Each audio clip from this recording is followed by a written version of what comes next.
Hello, hello, hello. Welcome to the show, Michael and Daniel from Unsloth. Welcome, and we're excited to have you both here today. It's going to be a fun show. Would love to kind of kick it off with just an intro to you both and a little bit of background around Unsloth as we join the folks here from Open Source Fridays. Yeah, hello. I'm Daniel. And I'm Michael. Yeah, so we're actually brothers. So maybe the accent is not that obvious, but actually we're Australian. And yeah, so we're super excited to be here. But yeah, for Unsloth, like we actually have two different components that we have. We have a GitHub package, which allows you to fine tune and train like large language models, like, OpenAI's open source model, like GPT-OSS, Meta's Llama model, other like open source models. And we allow them to be trained and fine-tuned and reinforcement learned 2 times faster, use 70% less memory. And we have over 49K GitHub stars. We also have, we upload quants and models to Hugging Face, and we fix bugs in them. So for example, we fixed, a few bugs in Google's models, OpenAI's models, and so on. And we have over 140 million total downloads. And we're used by the entire, across the entire world from large organizations. And yeah, there's a lot of people who utilize us. And you can obviously do all of this locally, which is, what we're all about, making sure everyone can do AI locally and yeah, just having access to what's available out there. Yeah, and we're super excited to be here. I love it. That's awesome. I mean, this is a great turning into the journey of Unsloth. And maybe if you could just kind of walk people back to how you originally came up with the idea to start the project, kind of how you thought about the core motivation behind it, and how you've landed on the mission of Unsloth today. Yeah, so we actually started all the way back in Australia, like it is nearly 2 years now. But around this, November, October of last year, there was like some sort of NeurIPS competition. So like the goal was to create one language model in 24 hours on one GPU, and get the highest accuracy, and make it much more efficient. So we like participated in that competition. In the end, we didn't really submit the result. So we like instead released a GitHub package, just in the open source world. And so we released Unsloth, the fine-tuning and training tool, to everyone. And to be honest, we did not expect the reception. So we were very surprised that people were, they did like the project. And so we converted it into like a full-time thing that we're doing now. So it's very fun for us. And we really want to support the open source ecosystem by providing efficient tools for training and fine-tuning. So yeah, it was an interesting kind of background. Yeah, I think one thing that I always appreciate is kind of the unique approach you took to it as well. I mean, it seems like, one, Daniel, your background in low-level kernels and kind of development of optimization, plus Michael's experience of like building community, brand marketing, really fused the project together. And it'd be interesting to just kind of double-click a little around how your unique skills brought together the community of Unsloth and what's made this such a successful project so far. I mean, I think one of my favorite things too is you've done it all in the open. You've done it by fixing problems for other model providers. And yeah, I'd just love to kind of hear a little bit around your strategy and teamwork on that. Yeah, so Unsloth, when we launched, we wanted to make sure that the branding or design was, cute and also, relatable to everyone, the audience. So if you go to like our website, unsloth.ai, you can clearly see that, we like cute stuff. Just making sure everyone feels comfortable when, they're visiting our website. I feel like that definitely helped, with growing Unsloth, and glad that, a lot of people like it. But yeah, we also think community is like the most important thing for like open source. Without community, there wouldn't be like open source. So it's because like you guys, liking our posts or commenting. We have like a Reddit server, which people like to post questions to, and also Discord as well. Yeah, so that's really important. Yeah, but in terms of the algorithm side, so maybe, I'm not sure if people know, but like I used to work at NVIDIA, so like maybe that's where the algorithm side of things comes through. So it's a funny story. So I used to study law and actuarial. My brother studied computer science, and then we actually switched. So from law and actuarial, I switched into computer science, and my brother switched from computer science into communications and stuff like that. So it's very it's very weird, I guess. And so like we utilize both our skills together, and so we build Unsloth, and like we're very excited for the open source community. As my brother said, like without the open source community, there will be no Unsloth. So like we're very appreciative of the entire community. Yeah. I love hearing that. And I think the other thing that I'd love to double click here is like how you think about design principles, both in terms of like the framework and the platform, but like what do you do that is different to make Unsloth stand out for both the framework of like optimization and fine tuning? And like, what are the core philosophies or tenets that you put behind the project? Yeah, so I feel like for Unsloth, one of the best things about us, well, personally, is our notebook. You can like literally just go to our docs or GitHub, click on Start Free Fine Tune, or pick any model you like, and you can just fine tune for free using Google Colab. Or you can do it locally if you want, if you have a GPU. So yeah, our notebooks have examples that were handcrafted. So for example, we have a use case for fine-tuning an LLM for a customer agent use case. Or you can do reinforcement learning for solving Sudoku, to have also a model automatically generate kernels. And all of this is like completely open source, completely for free, that you can do locally on your own device. And yeah, we just like giving out a lot of free stuff to the world. That's what open source is all about. And our notebooks, like, it works on local GPUs all the way to like, cloud center GPUs. And yeah, Google offers some free GPUs for people to use. And so like, I think like our view is the goal is to release, it supports on every single GPU. It doesn't have to be like a local, like, local GPUs are, less powerful, but our goal is to make it still work on them. And, we reduce memory usage by 70%. We make it 2 times faster than everyone else. And so like we try our best to like optimize it so that it's very effective for everyone. And all our optimizations work, across the entire ecosystem. So it works on NVIDIA GPUs, AMD, Intel. So we try to be hardware agnostic as well. And, we collaborate with all our partners, Meta, PyTorch, OpenAI, Google, and we try to make the package as, easy to use for their models that they release as well. So we try to be like, we try to make it as accessible for people as much as possible. Apple Mac support is coming. So we do know, like, cool. I think our top GitHub issue is just Apple Mac support. Yeah. So we're working on that. But if you want to run models, so we also upload like models for you to run. You can do that, on your Mac. You can have like 24 GB RAM and just run models that we provide. And we also have step-by-step guides. So you can just use that.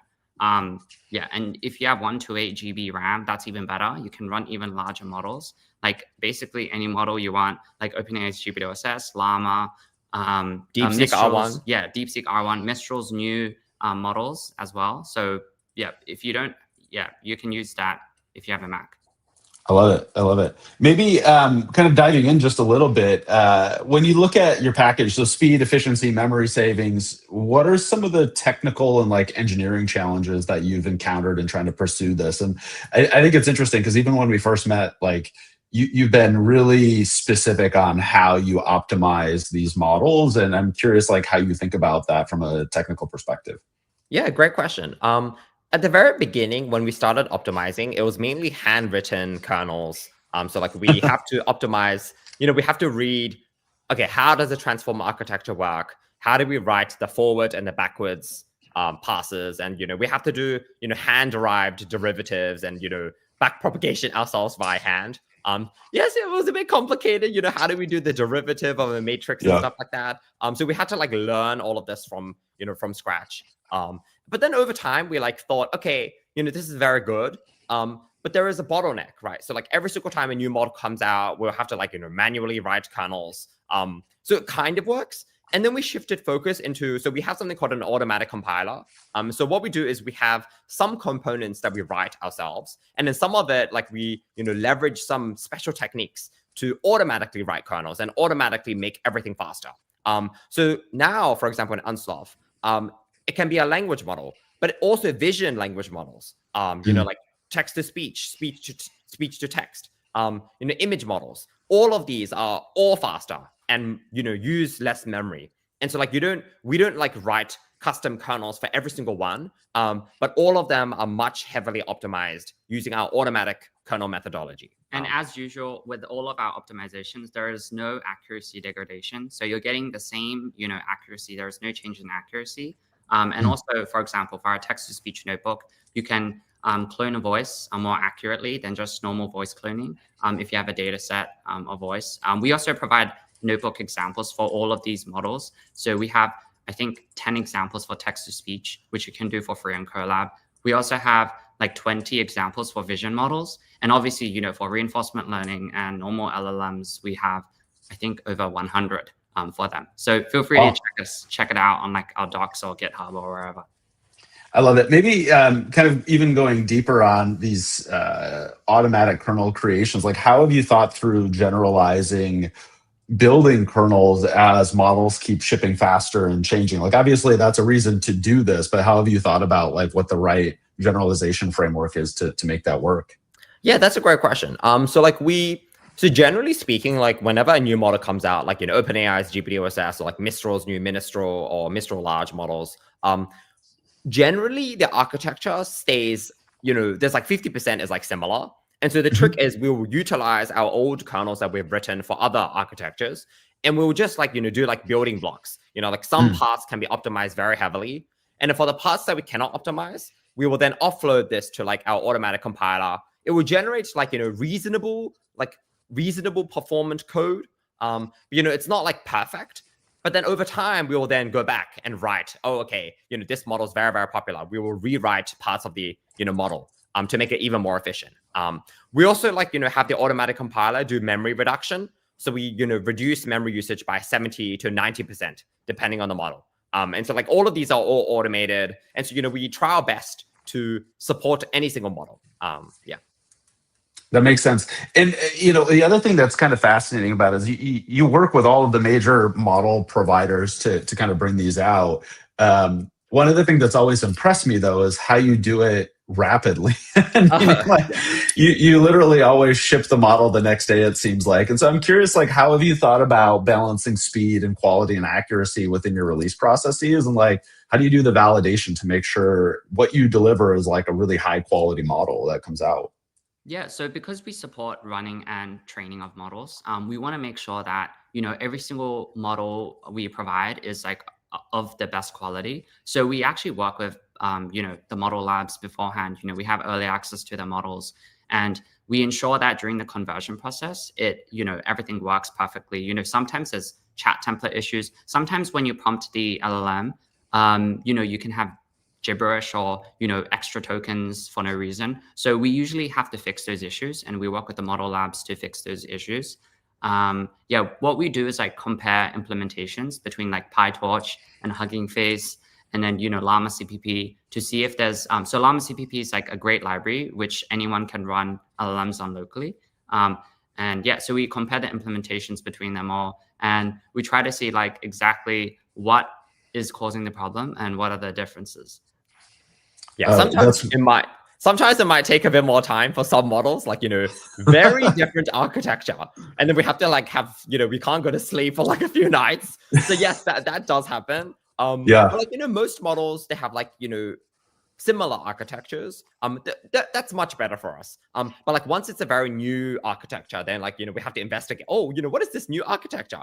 We don't even know what this like layer does, like, and then we have to like communicate to the large lab, like, okay, can you please explain what this does and stuff like that? Yeah, I mean, that might be a question we get to down the road, which is like where you see the world going. So we'll pause that one for just a minute.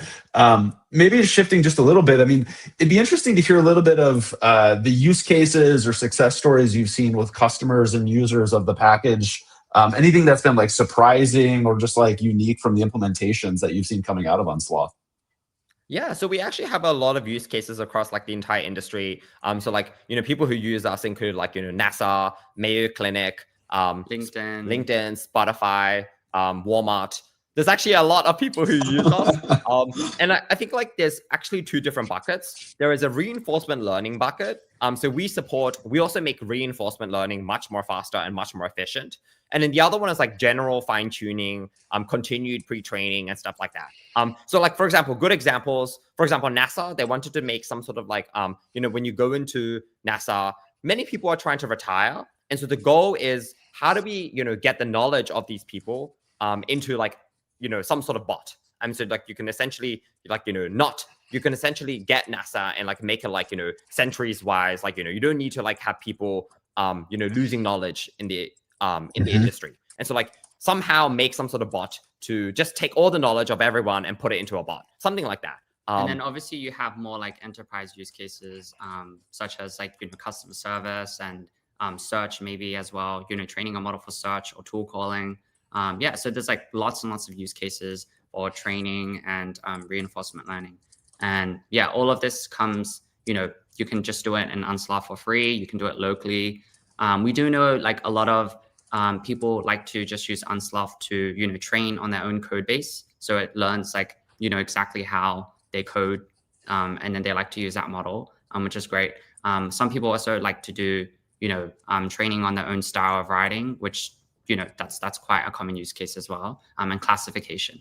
And we also have like, because we support text to speech, speech to text, vision fine tuning. That is also very, very popular. People like to like customize it for their own use cases. Voice. Their own, for example, voice cloning. They want to do their own voice and stuff like that. Interesting. So that cool. Also is a thing that we support. Yeah. And also vision is very, vision language models are actually very interesting. For example, people do like X-rays, radiology, they put it in, and then you can ask, the language model, what is this disease or something like this. And you can ask further questions like, if this is this cancer, can you be like a 99% sure, where in the, photo is the problem and stuff like that. And so you can drill down even further. And you can do robotics as well, with vision as well. We haven't supported diffusion yet. We do know it's like a high request, so that might be coming early next year. Don't want to promise anything, but we are working on it, and hopefully we can ship it out soon. And our docs, I think our docs is probably the best place. So like we look at what are the most common use cases. For example, a customer service agent or like, X-ray radiology. There's many, many use cases on our docs. I think we have 150. Is it around there? Notebooks? Yeah, I think we have around 150 or 200 notebooks around there. Yeah. And we have like text to speech and all the special interesting use cases. They're all listed on our docs page. They're all open source. So you can like do it locally. You can do it anywhere you want. Nothing is paywalled or anything like that. So yeah, everything is open source. That's amazing. I love hearing all the different use cases and how wide ranging they are, which is pretty fascinating, just to showcase like how broad and applicable fine tuning the models are. One thing that you kind of touched on is like you've built all of this in the open. So maybe share a little bit around the challenges and like benefits of being open, and also how you've been able to manage being maintainers of this. Like it's, for the longest time, it was just two of you, and now you have a little bit more support. But like, how do you manage such a large ecosystem building with you and maintaining this as a project? Yeah, so I feel like, in the beginning, it was just me and Daniel. So we were like two people for a year and a bit. But then, we obviously needed more help as, demand increased and our community grew larger. But I feel like, with open source, people do contribute back, which is amazing. And that's the best part about open source. Like, if we weren't open source, then we'd actually have to do like pretty much like everything. But, the open source community is amazing. And we really appreciate like every single person just helping us out, like whether we pull requests, making GitHub issues, telling us like which thing is broken, engaging with the community. So we also have like, a Reddit page, r-unsloth, and a Discord server. And whenever people have questions, the community helps out and, answers it. And we appreciate, we have loyal members, amazing people who have been there since the beginning. And those people are like, really what drives Unsloth and, are part of Unsloth's core identity. I was going to say, like, I don't think so open source has negatives, I guess. Like, everything is positive. So, like, contributors come help us. I think the biggest positive is we can see what people want. Like, they can make a GitHub issue, and then you can see, like, for example, the thumbs up, how many there are. And so that is a very good indication. So, like, doing stuff in the open source is just very helpful because it like, you know, increases the probability you're going to make something that like, you know, people actually want to use. And not just like, you know, in the dark, like trying to make something random. And so like open source is very, very powerful for that. I guess the only negative is, yes, the velocity is much faster. You know, like if people complain, you know, oh, you know, this thing breaks. We really want to fix it as soon as possible. And so like, I think I wouldn't really say that's a negative. I think that's actually very positive. But it does sometimes give us sleepless nights. Like, you know, we have to get up very quickly to like fix issues. But I wouldn't really say that's a negative. That's actually very, very positive. It shows that your product, you know, the GitHub package is used very heavily. You know, people do complain about like, you know, if something breaks. But we try our best to fix it as soon as possible. And, you know, help in any way possible. You know, Discord, Reddit. Yeah. That makes sense. I'm going to spotlight a question because it kind of ties to this, but like, how do you keep releasing GGUFs so quickly? Like, what is it about the team that allows you to just ship like this? Yeah. So previously, what we have to do is like, once a model comes along, we don't have early access in the olden days. So we do have to investigate like, you know, oh, okay, you know, what is this architecture? How do we like support the chat templates? For some model labs, nearly all of them, we do have early access now. So it's actually much easier for us. We don't need to like wake up, you know, at like weird times and like try to support them. So that's actually much easier for us. But I think for now, like we have uploaded so many GGWebs for like every single like, you know, model, like, you know, DeepSeek R1, 1.58 bits, you know, like all of the latest models as well. So like we kind of understand the process now. Like, you know, whenever a new model comes, we understand, oh, okay, we have to look at the chat template. We have to look at the model architecture. You know, does this work and does this not work? So like we kind of got the main gist of the entire process. And so like, I think after we tried this so many times, yeah, so it's kind of like, you know, it's kind of like a second skill to us. Like we kind of got it. And this is all made possible because we utilize Llama CPP. So if you guys check out Llama CPP on GitHub, they're like a package where you can convert your own models to run locally. And they're amazing community as well. And yeah, contributors as well. And yeah, they're the reason why GGUFs exist. So feel free to check them out. Yeah, I mean, that's a good shout out for GGML and the Georgie and the team to like what they've built on that. It's pretty impressive community as well. Maybe one thing that to kind of shift gears just a little bit more, but like we talked a little bit around where you're going with diffusion models. Like what are the top priority items that you're seeing from the community that you're excited to ship? Any other features or integrations or experiments that you're thinking about? Yeah, so by the end of this year, you know, we plan to release like loads of stuff. Hopefully we get that, you know, all of that released. You know, I feel like an exciting one is fine-tuning models or training models locally and exporting it to your phone so you can run the LLMs locally on your phone. So we're working with PyTorch, the Executorch team on that. And I feel like cool. People would definitely be interested on that.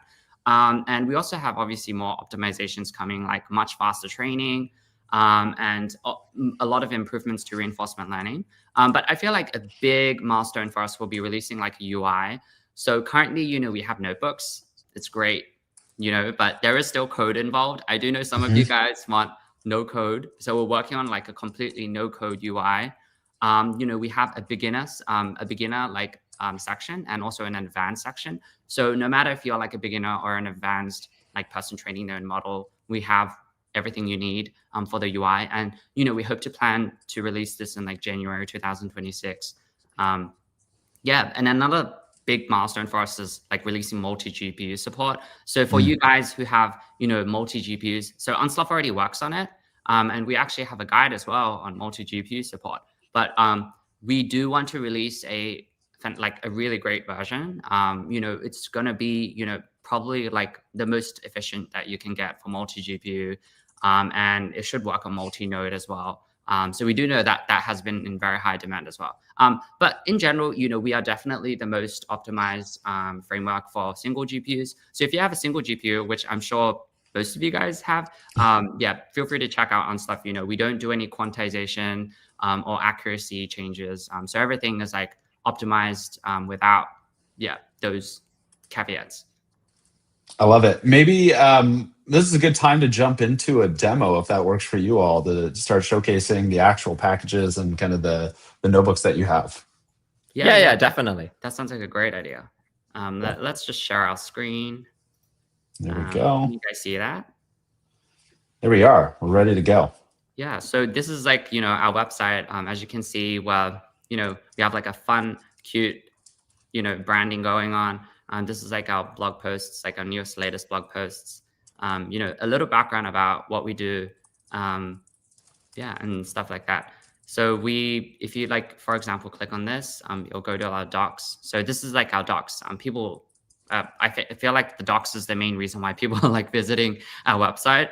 But if you go to like docs.unsloth.ai, we have step-by-step tutorials and guides for pretty much like every open source model out there, Llama, DeepSeek, text-to-speech models, Qwen, Mistral, Gemma. And yeah, we have basically every single model out there. Yeah, so like for example, we recently released 500K context fine-tuning. So for example, Amazing. like previously you could only get 80K context lengths for GPT-OSS, so OpenAI's open source model. We made it 6 times longer. And there's not that much like speed difference. It's like 1% slower. And we collaborated with Snowflake on this, so it is like completely on a single GPU. You can do it locally. So yes, like I know you guys have like 24 GB VRAM or maybe like less powerful GPUs. You can still reach really high context lengths, as you can see in the graph. Maybe you can reach like maybe 50K, 60K context lengths, which is pretty good. Yeah. And we also like, for example, Mistral. So Mistral released Ministral and Mistral Large. I think it was a few days ago. And so like we helped support them and created a very cool notebook. So for example, this is the notebook that we've created for them for Ministral. So essentially the goal is to use reinforcement learning to make the model solve Sudoku.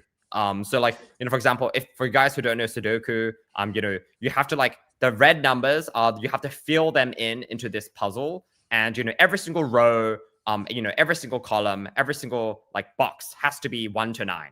And this is very like it's not that easy for a language model to do. And this is an example that we did. Before we jump into the notebook example, I'm sure you guys want to check out our GitHub. So it's just GitHub Unsloth.ai/Unsloth.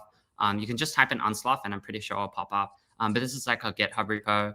We try to condense this section so people don't get like overwhelmed with files. Yeah, like basically you can click Start Free Fine Tune, and it'll go to like OpenAI's GPT-OSS. We're gonna demo for you guys how to use our notebooks and stuff.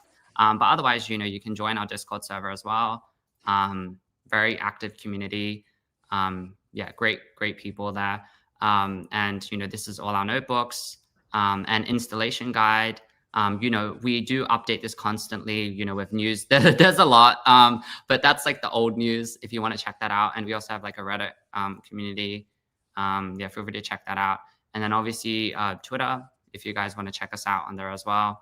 We post all the time on Twitter with like notebook examples and stuff. But yeah, like back to the, that's our key features about what we do. But yeah, back to the notebook. Oh yeah, you can also access our notebooks. Like there's many more on our like Unsloth notebooks page. So like for example, if you go to our docs page, we have like the standard notebooks that we have, like that are for example, we support Gemma 3N, Gemma 3, Llama, Qwen, DeepSeek OCR. So we support a lot of models. We also have the special reinforcement learning notebooks. For example, winning the 2048 game, solving Sudoku, Float 8 training as well. Creating automatic kernels. There's many, even vision reinforcement learning is supported now. And so like we have actually a lot of notebooks for reinforcement learning. There's also the text-to-speech notebooks that we have. We support Sesame, Whisper. We support many models. And vision as well. Yeah, definitely. So all of these notebooks are for free for people to use. So you can just open it up. You can install it locally. There's actually a lot of examples and use cases in this. Yeah, so just click like that tab and you'll get what you want, whichever model modality you want. And then we also have like models. If you want to run models, this is like a complete list of models that you can run locally. So every single model that we have here has a step-by-step guide to run them. So you don't need to like learn how to run it yourself. Well, you do need to learn still, but then we have like a step-by-step easy guide for you to do it. So for example, these are newer and recommended models that for you to run locally. Ministral 3 was the most recent one that got released, which is why we put it here. So here are like all the new models which we recommend releasing. Yeah, Quen is very popular, and they release like loads of models. Yeah, so this is like from IBM, Granite, Quen 3 Coda, Kimi K2 from Moonshot, DeepSeek, obviously, and yeah. So if you, for example, if you click on Minstrel 3, it'll go, lead you to the guide for running Minstrel 3. And if we go to run Minstrel 3, here you go. You have a tutorial. We also give you like exactly let you know what temperature parameters to run the model in and stuff like that. Are those parameters that you've selected, are those recommended from you, from the model providers? Or are they things that you've experimented with to see like what makes the most sense? Yeah, so previously, sometimes the model labs do not provide the correct numbers. And so we have to ask them, like, what is the recommended temperature? What is the recommended top P? And so we actually work with them to find what is the correct numbers. And so like, sometimes they do tell us, but sometimes they don't. And so like, it's more like a communication process to the large labs. Like, please provide these numbers for the community to run. And so like, generally there are like suggested numbers. For example, like temperature should be around 0.5 to 1, around that range. Top P is 0.95, somewhere around there. And so there are like some recommended numbers, but depending on the model, these can change. And so like we try to communicate that to the large labs, like, please release these numbers for people to use. Yeah.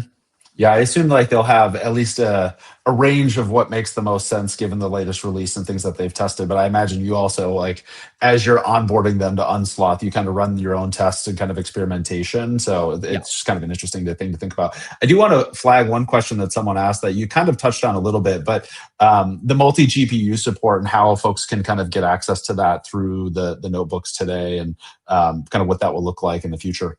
Oh, yes, definitely. So if you go to our Unsloth notebooks in our docs, and then, for example, Kaggle, our Kaggle notebooks actually so Kaggle offers two GPUs for free for people to use per week. I think it's like 30 hours for free. And it's pretty powerful. And so all of these already use multi-GPU already. And so like, this can be very helpful for like a starting point onto multi-GPU. We're also going to publish a guide for DDP, I think today-ish. I'm not going to like announce it or anything, but yeah, you can check that out. I'll post it into the Discord for you guys to check out. But yeah, like if you want early access to multi-GPU, we are starting to roll out early access maybe in the next 2 weeks or so.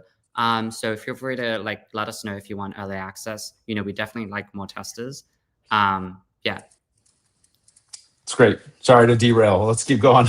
Yeah, no worries. But yeah, like before we jump into the notebook, just a minute before we jump in, I know you guys like know nothing about fine tuning. Well, some of you guys do. But if you're a beginner, you can click on anything here. How to fine tune your LLMs? What model should I use? Should I use an instructor-based model? How big should my data set be? How to even fine tune locally? So like we have a complete fine tuning LLMs guide. So this is like very detailed. Everything is like handwritten. We don't like to use ChatGPT for these stuff. But obviously for spelling mistakes and stuff, and yeah, we would like to use that. We have basically with screenshots as well, exactly how to use our notebooks. What model should I use? And we also, this is like for more advanced users, hyperparameters guide. So this is like completely handwritten from scratch. All of these numbers are like through years and years of like research that we did. And yeah, just recommending the best things for everyone. And we also have a reinforcement learning guide. So we pretty much, and that's like extra stuff if you want to go through that. And how do you like actually install Unsloth? So there are many ways to install Unsloth. What we recommend obviously is, pip install Unsloth. You can do it locally. And you can also use UV, and this is like up for updating Unsloth.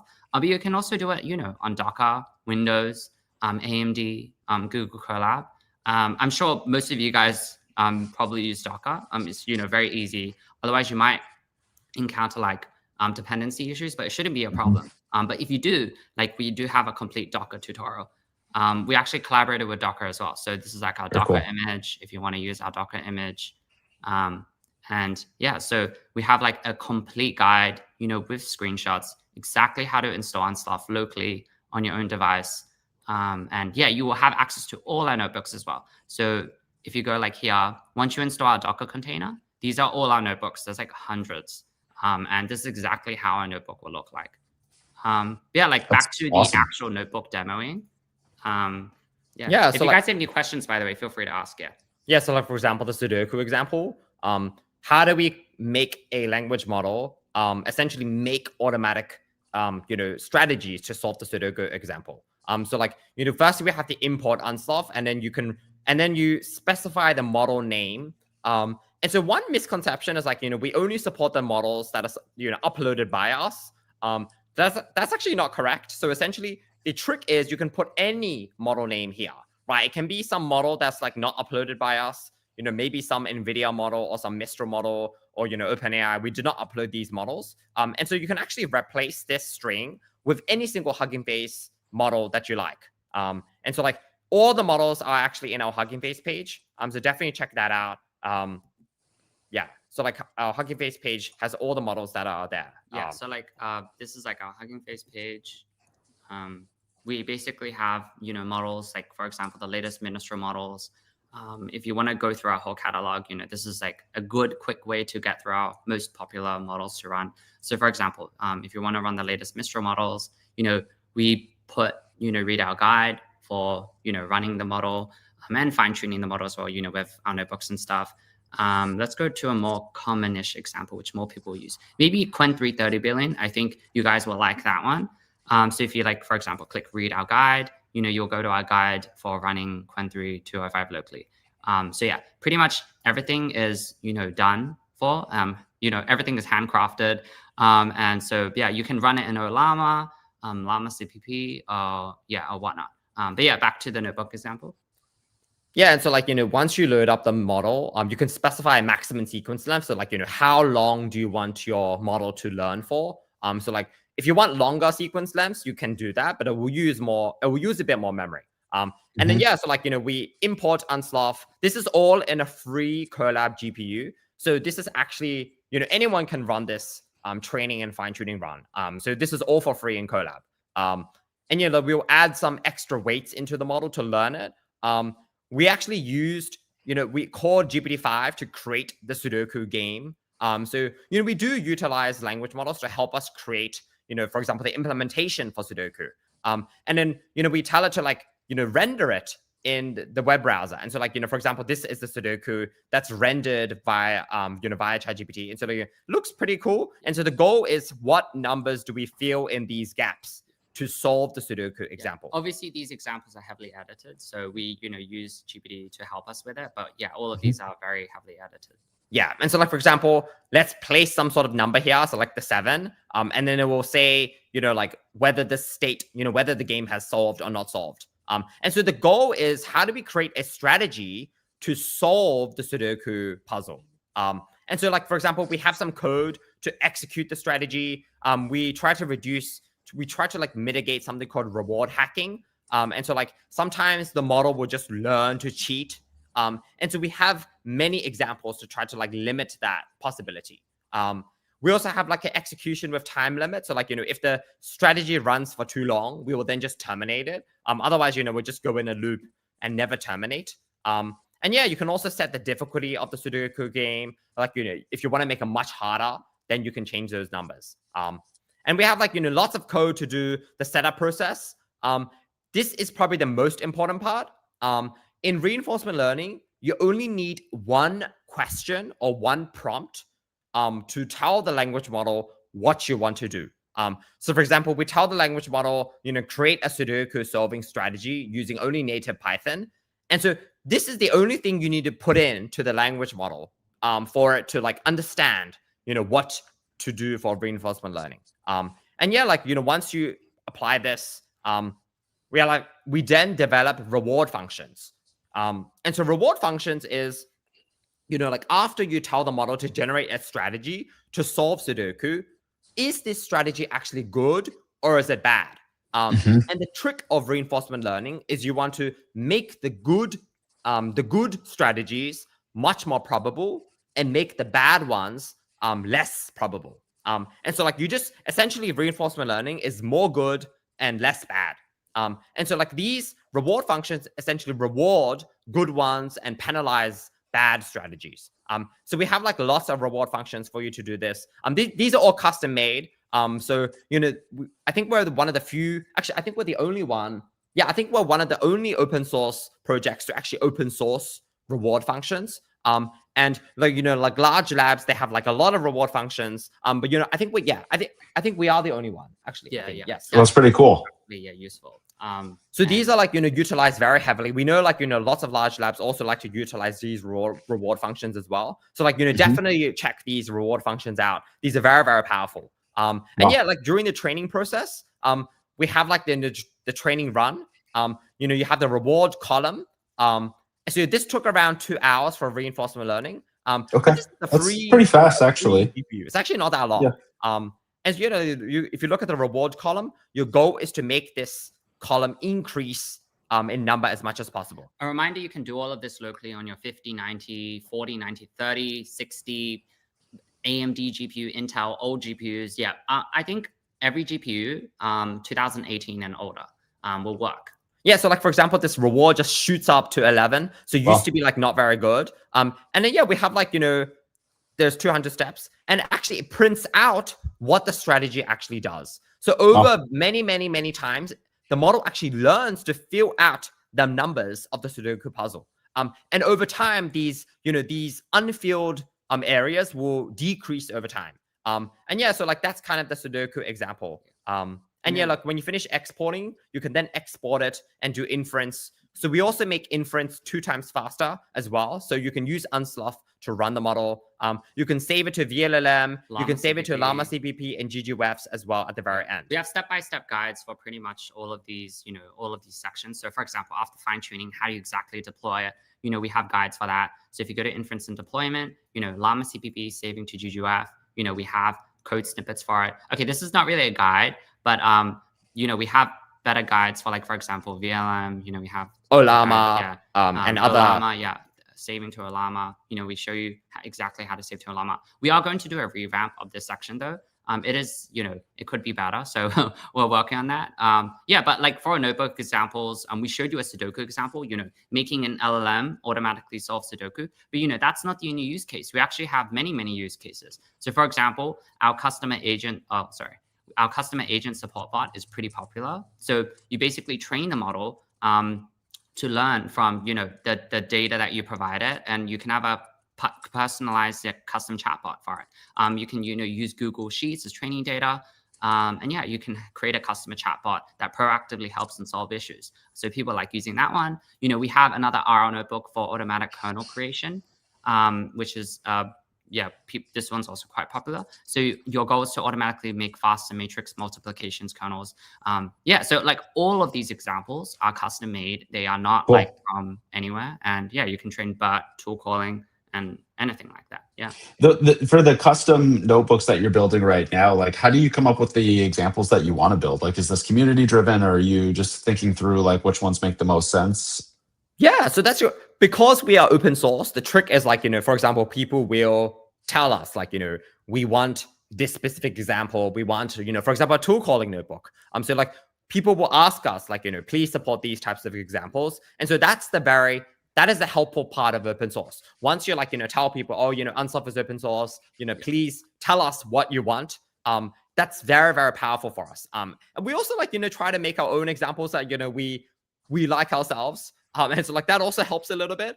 Sure. But in general, we will create, we will create examples of whatever the community requires. And then obviously the community helps out as well. So for example, these 2 notebooks are created by Flair and Jeffrey. Multiple data sets. So if you have multiple data sets, you can use this notebook. Yeah, so the community contributes as well. So we have like a notebooks repo as well. You can check out like the complete list of all our notebooks. You can contribute to this as well. You don't have to contribute to our main Unsloth repo. You can suggest anything. If you want to suggest anything, feel free to use our GitHub issues as well. So it's not just for like reporting problems. It's also for like suggesting anything you want, for us to support maybe something that's not supported. Yeah, so feel free to ask us. Yeah. Awesome. I'm going to spotlight one question here. Training the Qwen3 coder to output thought reasoning output before code. And the question is, should I use a custom template to separate the code thought sections, or alpaca format to learn this pattern? And if you have any thoughts. Oh wait, we should stop sharing Yeah, screen. let's stop sharing. Okay, I'll go back to this. Okay, There we yeah. go. Okay, Yeah. So that's a great question. I would not use the alpaca format. Whatever Qwen3 Coder's original chat template was, I would do that.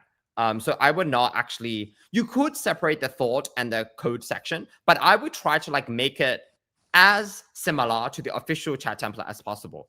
If you don't do this, it can actually, it can make the training process much more complicated and harder. So you want to like, your goal is to help the training process. And so like, I would like look at I think we have a notebook for Qwen3 Coder, like a very small one. Yeah, so I would like use one of our notebooks for that. And also like for coding, we have a notebook specifically for code generation or something. So like use those two to be helpful. So I would like try to use the official chat template. That makes perfect sense. Let us know if you have any more questions. We're in Discord, Reddit, or if you have any questions like now, we're more than happy to answer like any question. For the folks that like ask the questions, like you can essentially ask us on Discord or or Reddit, make a GitHub issue, and we're going to like essentially help you to make it like to help you make the example work. I love it. Maybe just last few topics, like where do you see the future of models going, open source AI? Like, you see the model labs, you're deep in the trenches, like maybe share a couple of highlights of what you think's coming ahead. Yes, that's a great question. So like in our view, like, AI models are getting more efficient, much more powerful. We see a lot of large labs, they like converge into like some specific model. So like, for example, most large model labs, they will have like very, very good base models. And then post-training is actually very important for them. So like the trick is each of those model labs, they make their, model specifically good for certain examples. For example, Anthropic is, their focus is trying to make a very good coding model. ChatGPT is making a very good chat interface and a coding model. And so like each of these model labs, they try to like make specific models designed for those use cases. So we actually find that to be very interesting. In the olden days, we'll think like, their goal was to make like a general AI models. But we see large labs trying to focus on specific areas. And, that is why post-training and training is very important. You can essentially customize the model to make it very good for certain examples. And so like we find that to be very interesting. That is like a trend that we see. Another trend that we see is like, large labs, they are very interested in trying to help the open source community. They see that, like, yes, you have like, paid models and stuff like that, but the open source community is very important to drive adoption and to like showcase that, these models can be used in the open source world. You don't actually have to like call like a server to like run models. You can, have your own GPUs, have your local devices. And we see like, large labs are embracing open source. And so, that is actually very important for the open source world. And so like, we see like those two kind of trends. And, we really appreciate the large labs on, the collaborations that we do. So those are like the two mega trends that we see. I love it. Those are good mega trends. I'm going to spotlight one more question that came up. Which GGUF would you recommend best for Qwen3 VL 30B? And what generative code config would be good? Yeah, great question. So we actually have a guide for running Qwen3 VL 30 billion. And we actually it's on our docs page. And so like we actually have very specific generation parameters that you should use. I think that Qwen released two versions, a thinking, so a reasoning model, and a non-reasoning model. And so like the actual configuration for both of them is actually different. So I would utilize the guide and show like see which one to run. But in general, I would run the Unsloth dynamic 4-bit model. So we release dynamic quantizations. So like, we essentially, what we do for dynamic quantization is for every single layer, we select the bit width. So some layers, you don't want to quantize every single layer down to 1 bit. And so the trick that we do is we will quantize specific layers to 1 bit, 4-bit, 16-bit, and so on. Yes. So for like example, for our Ada Polyglot, so Ada Polyglot is a coding benchmark. We showcase how even though you quantize a model down to 3-bit, you can definitely receive amazing results. So the accuracy degradation is only like 0.5% or even less than that. So we also focus a little on quantization. But the training package has no quantization. This is for like running your own LLMs. You can also do run the full unquantized model if you want. We upload that as well. Yeah, so our Quen3 guide is in our docs as well. That's awesome. There's a couple other questions here I'll spotlight just in case. So the next one, unified memory, DGX Spark and the 128 gigabyte unified CPU GPU. Does this change gradient, offloading, checkpoint strategy? Any insights you could offer there? Oh, yes. Yes, we forgot to mention, yes, we do support DGX Spark. So we actually collaborated with OpenAI during Dev Day. And NVIDIA. And NVIDIA to showcase the example for reinforcement learning to generate, to solve the 2048 game. So we actually collaborated with them during Dev Day. So the trick is the DGX Spark does, yes, has unified CPU and GPU memory. It does not affect anything from the Unsloth side. So like, we actually have an example to show you how to install it in DGX Spark. We're actually listed on the main DGX Spark page. So if you go to the DGX Spark examples, we actually are listed as an official provider for notebooks. So you can train locally on there. Yeah, like so a like large model. Yeah, so we can actually, we support GPTOSS 120 billion. So the largest OpenAI open source model on DGX Spark. So, you know, all the scripts and notebooks that we have, it will just automatically work in a DGX Spark. Awesome. Maybe any last parting words of advice for the folks that are listening, or where can they find you? How can they plug into the community? How can they contribute? Yeah, yeah, we appreciate like the open source community. You know, if you haven't heard of us, like feel free to check us out on GitHub, Reddit, Discord. We also have a newsletter. We only post like less than 1 month monthly. Yeah, so feel free to check us out, LinkedIn or wherever. You know, if you have any questions, you know, we're more than happy to answer any questions you may have. And yeah, if you want to also meet up, you know, let us know. We frequent events, like we were at NeurIPS this week. Yeah, so let us know. And obviously check out GitHub repo. And star us, don't forget to star us. Yeah. Yes, github.com/unsloth.ai/unsloth. So like definitely check that out. You know, make a GitHub issue, make a feature request. You know, we're always looking for new contributors. So, you know, definitely new contributors, you know, we welcome you. And yeah, definitely, you know, ping us on LinkedIn, you know, email us. So our email's Daniel or Michael at unsloth.ai. So like email us if you have like questions, and, you know, we'll definitely help you. And yeah, I like appreciate GitHub, yeah, for helping us out as well. I know GitHub, you know, hosts all the open source repos. So that's amazing. And yeah, like if you have any questions, like let us know.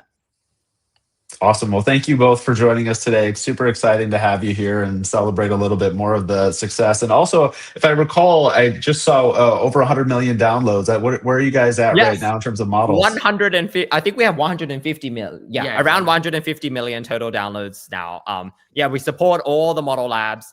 We actually are I think we're the 4th largest distributor of models on Hugging Face. So I think it's DeepSeek, and then it's Llama, and then it's Ollama.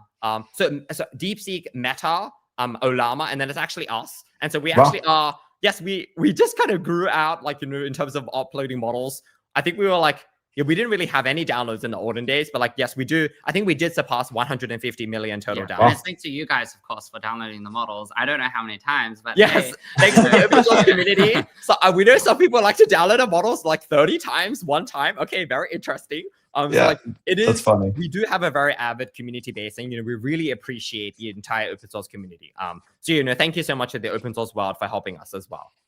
I love it. And congratulations. Well, here's to a big year. We're kind of wrapping up. And so hopefully we'll see you at the 500 million maybe next year, if that'll be the goal. That's the goal. Yes, yes, as much as possible. Yes. Yeah. Awesome. Well, thank you both. Have a wonderful day. And thank you all for joining us today to talk with the Unsloth team. Have a wonderful day. Happy Thanks Friday. a lot, Thanks so much, Kevin. guys. Yeah. Have a great Thanks Friday all. weekend. All right. Likewise. Take care. Thanks a lot. Bye. Bye-bye.